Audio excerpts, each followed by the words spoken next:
Scandal over the Itaipu Dam. Paraguay's foreign minister is forced to resign after giving more control to Brazil. A deadly riot in Brazil's Para region leaves over 50 people dead. And Saudi forces bomb a marketplace in Yemen, leaving at least 13 dead, including children. Hello and welcome to Telesur English. I am Estefania Bravo. This is from the South. The foreign minister of Paraguay, Luis Castiglioni, has resigned over an energy agreement he signed with Brazil. Social movements protested in Asunción over the weekend against the agreement. They say it would hand much more control to Brazil over the giant Itaipu Hydroelectric Plant, which the two countries share. Last week, the head of Paraguay's state electricity company, ANDE, also resigned in opposition to the deal. He said it would cost the country an extra $300 million. Our correspondent in Paraguay, Osvaldo Sayas, has more. I'm here in the Paraguayan Senate. This is where we were expecting the Foreign Minister, Luis Castiglioni, to appear, along with Luis Alderete, the president of the Itaipu plant, Alcides Jimenez, the president of the state electricity company Andes, and Hugo Caballero, the Paraguayan ambassador to Brazil. However, the session has been cancelled after President Mario Abdo accepted the resignation of all four men. All this is because of the agreement the Paraguayan government signed with the Brazilian government of Jair Bolsonaro. According to the opposition, this agreement surrendered Paraguay's sovereignty over the Itaipu Hydroelectric Plant, which Paraguay shares with Brazil. This agreement only became public 2 months after it was signed and provoked demonstrations by social movements, as well as threats of a motion of censure in Congress against the president. The opposition Liberal group in the lower house said that if the president didn't sack the foreign minister and these other officials today, they would table the motion of censure.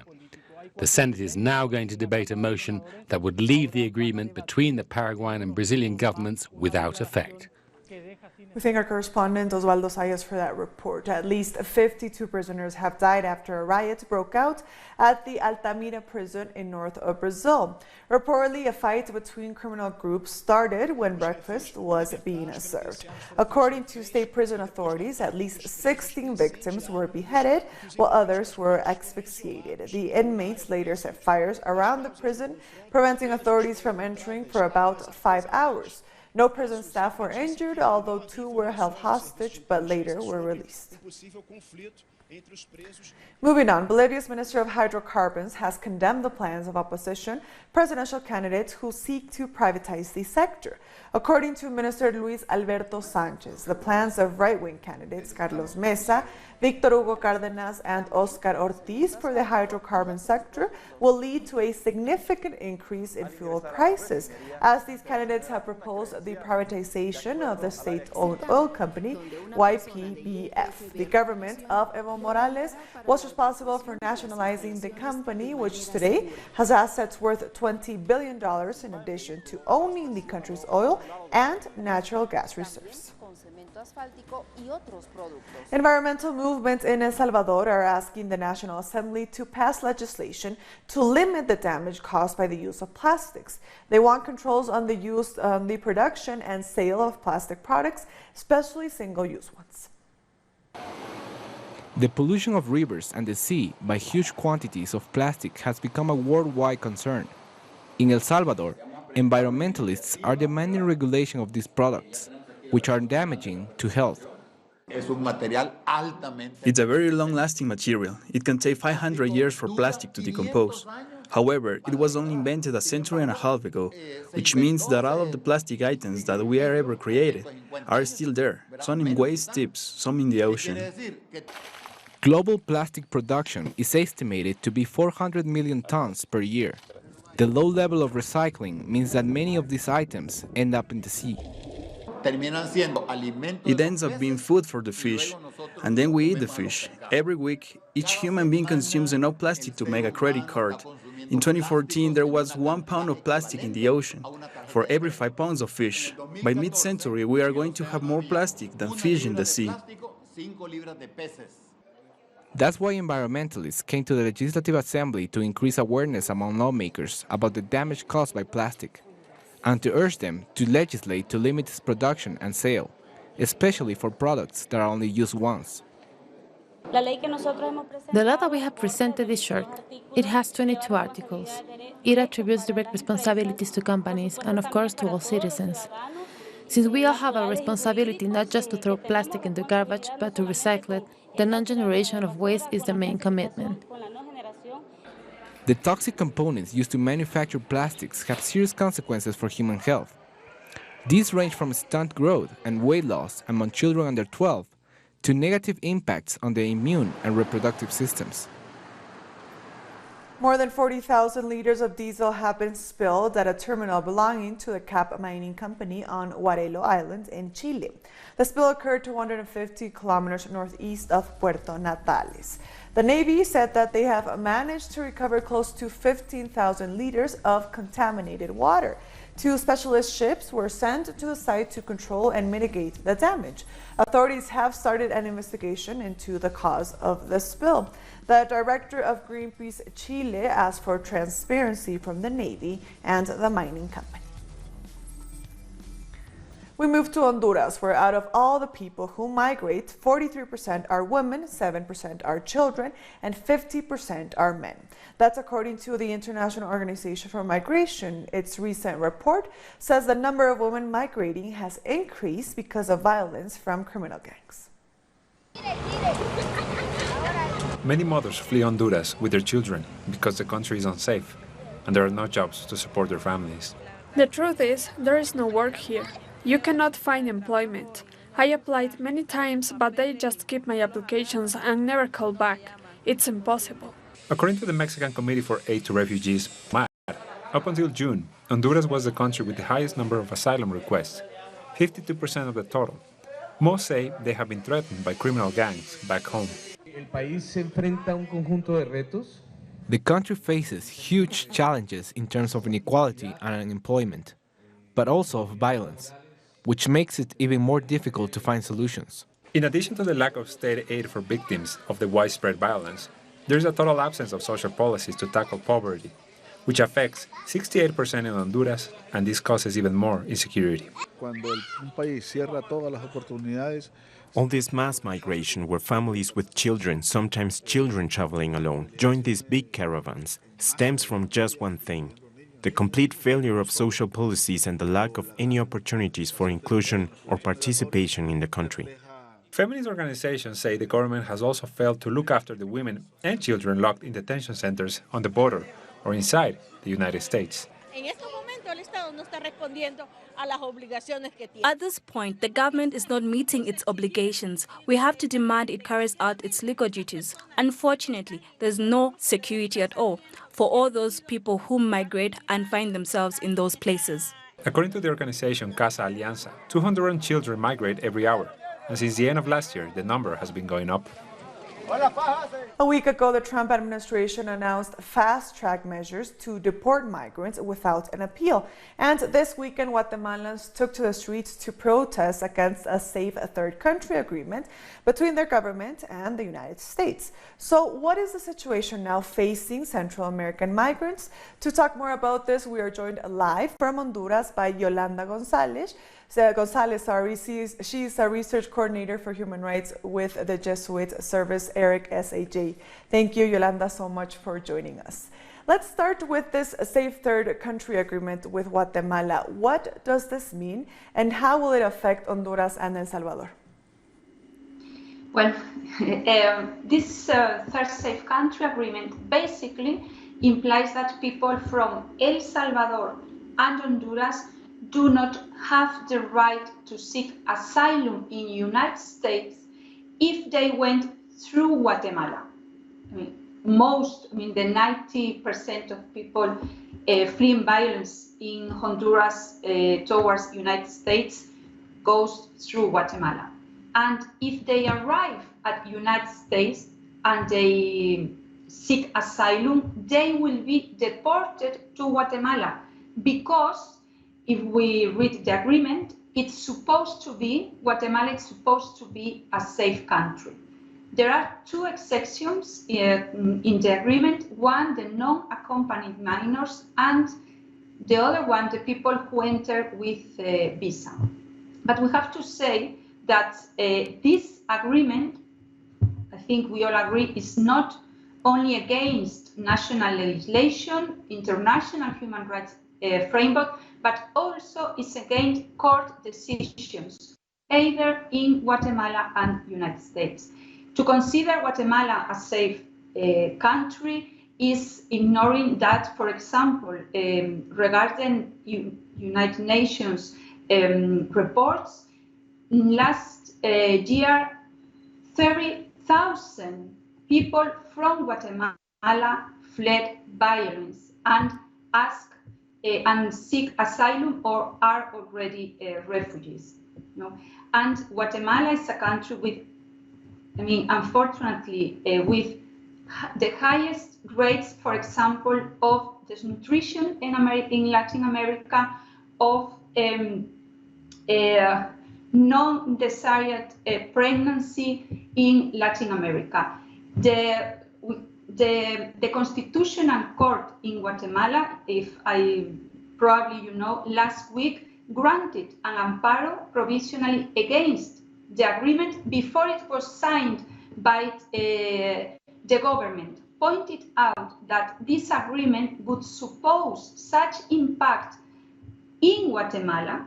I think we have to take into consideration not only the terrific, I mean, the really bad impact in Honduras and in Salvador, but also in Guatemala. So it would suppose such impact and new obligations for the state that this kind of agreement must be discussed and approved by the Congress, by the legislative branch, and not by the executive branch. But even last week, just in San Francisco, suspended the application for the rule that restricts right to asylum in the United States to Hondurans and Salvadoranians, people who had already who hadn't already seek asylum in Guatemala or Mexico. And the sentence states that the reason of this suspension is made on the basis that neither Mexico nor Guatemala can be considered a third safe country. Now, Yolanda, do you think it's possible to think of a common migration policy between these three countries? I would think, and it's not only me, I mean, the organizations, we are like tired to appeal for a common policy, a regional common policy.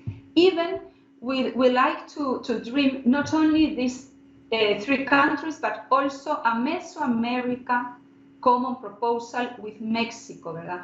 To negotiate with United States a regional migration policy. But at this point, we have to say Trump had a great success with divide and conquer. You know? The three governments accepted the blackmailing, I mean, is the usual strategy for the Trump's administration, and because they realized their personal interests and the elites' interests were in danger. So they need Trump as an ally. And they think, which is a huge mistake, that each of them can have advantage positions in regards to the others. You know, Jimmy Morales thinks he can offer the lives of Honduras and people from El Salvador as a thing you can make business with, and what he receives to make the business with this his interests and Trump's administration. You know, Bukele make it clear as well. They are different. The president said they are different from Guatemala and Honduras, and Honduras government gave an important messages during the caravans. They will do what they will have to do. They criminalize the families, treat them with penal sanctions, the security force blocked the borders and used tear gas against people fleeing Honduras. So I think that's that's one of the worst things in this moment, that instead of thinking that we have to make like a block to defend human rights people, what they do is just to try bilaterally to negotiate, and it's clear the message that the money is above the people. Now, Yolanda, talking about Mexico now, how do you see the actions of the government of Manuel López Obrador in Mexico? Is it doing enough for migrants? Well, I think Manuel López Obrador, unfortunately, has had the same pattern than the other presidents in Mexico. It's like a schizophrenia policy. On the one hand, he calls for a development plan led by CEPAL. It's a good thing. I mean, it's even with the limitations, CEPAL is a Latin American institution with some interesting proposals. And we have seen in these last days some small programs between Mexico and El Salvador, Mexico and Honduras, programs especially for youth employment.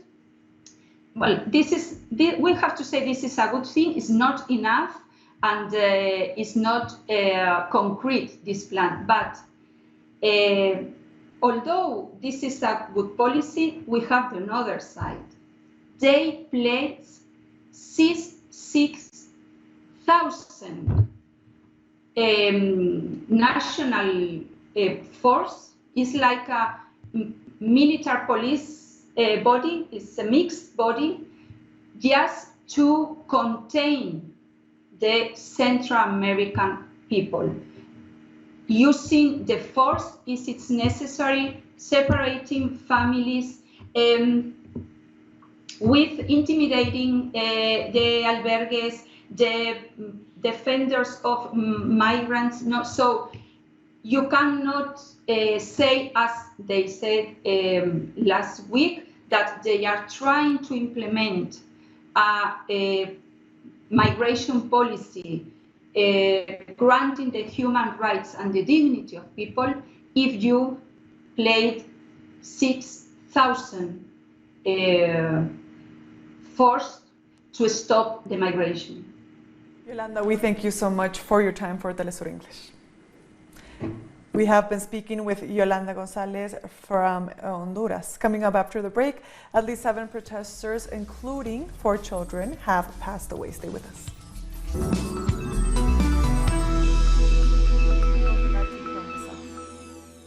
At least 7 protesters, including 4 students, have been killed in central Sudan. Several others were wounded, including a number of school children. They were reportedly shot at by security forces during a student rally in Al Obeid. These demonstrations were a continuation of recent protests in rejection of a recent report into the June 3rd massacre, in which dozens were killed outside Khartoum's military headquarters. The report alleges that some Rouge security forces and the RSF paramilitary were responsible for the massacre. Meanwhile, talks between protesters and the ruling military council on installing a transitional civilian administration are to resume on Tuesday. Moving on to Libya, 5 health workers have been killed and 8 more injured in an attack on a hospital. Services at the hospital have been suspended due to the damage sustained. The attack is the latest in a series of violations targeting health facilities in 2019. According to the World Health Organization, almost 40 health facilities have been attacked. The UN envoy to Libya has called for a truce to be declared in the country by August 10th. Ghassan Salami says such a truce must mark the Eid al-Adha holiday and be accompanied by confidence-building moves, such as an exchange of prisoners and the release of those arbitrarily detained. Following the truce I request a high-level meeting of concerned countries to cement the cessation of hostilities, work together to enforce the strict implementation of the arms embargo to prevent the further flow of weapons to the Libyan theater, and promote strict adherence to international humanitarian and human rights law by Libyan parties. Meanwhile, the migrants who died in a shipwreck in the Mediterranean Sea off the coast of Libya have been laid to rest. Rescue workers recovered 62 bodies as survivors have indicated that at least 400 people were on board when the vessel sank on Wednesday. European Union policies have made it impossible for many African migrants to reach Europe without making the dangerous voyage across the Mediterranean. Coming up after the break, at least 1,000 people have been diagnosed with dengue in Bangladesh over the last 24 hours. Don't go away.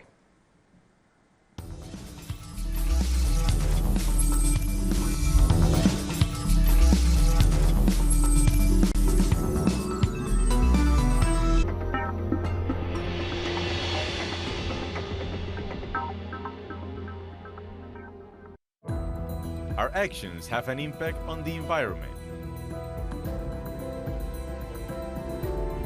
It's our responsibility to change for the sake of our planet. Let's be part of this transition. Watch, preserve, and protect your Green Zone. Wednesdays, only on Telesur.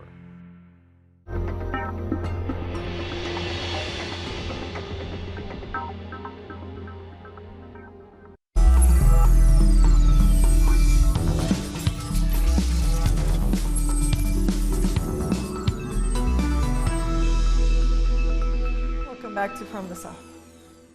At least 13 civilians, including 2 children, have been killed in northern Yemen following an artillery strike by Saudi forces. The attack on the Al-Tabit market in the Al-Shababi district of Saada also wounded 26 people, 12 of them are children. Since 2015, fighting between a U.S.-backed Saudi-led coalition and Houthi rebels has led to a humanitarian crisis in Yemen, as tens of thousands have died and millions suffer from starvation. At least 1,000 people, most of them children, have been diagnosed with dengue in Bangladesh over the last 24 hours. 8 people have died and there have been over 13,000 cases of the disease so far this year. According to the health ministry, this is the country's worst ever dengue outbreak, with hospitals overflowing as social media is flooded with pleas for blood donors. Dengue, which causes flu-like symptoms, can be deadly if it develops into a hemorrhagic fever. The spokesperson for China's Hong Kong and Macau affairs has called on all citizens to oppose and boycott violence. He said that China will continue to firmly support the administrative region's chief executive and the actions of law enforcement officials. This comes after an 8th consecutive weekend of protests against an extradition bill. First, we call on all the people in Hong Kong, regardless of their social background, to unequivocally oppose and boycott violence. The recent developments in Hong Kong, especially the acts of violence by a small number of radical elements, have seriously undermined the broad interests of Hong Kong for prosperity and stability. They pose a serious challenge to the rule of law and public order of Hong Kong, and to the life and properties of Hong Kong residents. They also cross the red line of the principle of one country, 2 systems. And China has dismissed criticism of its policy in Xinjiang province, demanding that other countries cease interfering in Chinese affairs. Beijing accused developed countries of double standards and politicizing the idea of human rights. I would like to stress that the 24 countries that blame China's policies on Xinjiang are developed Western countries with a population of 600 million at most.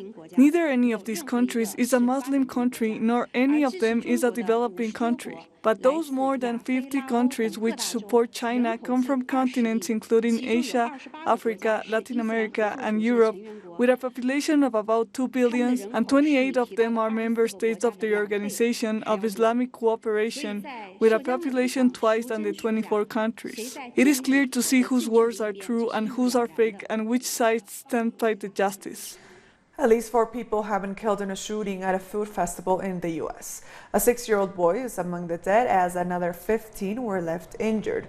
Police killed one suspect identified as 19-year-old Santino William Legan, but are still working under the belief he did not act alone.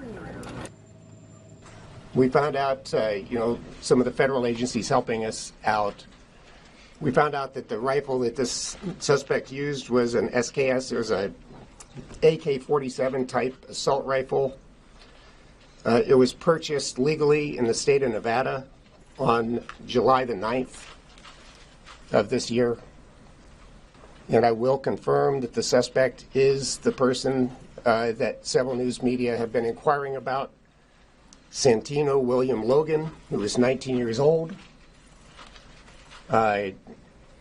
And I say that name with some hesitation because I don't believe that somebody like this deserves the notoriety, the recognition. And with that story, we've come to the end of this news brief. These and other stories, as always, find them on our website at telesurenglish.net. And also join us on social media. We are on Facebook, on Twitter, and on Instagram. For Telesur English, I am Stephanie.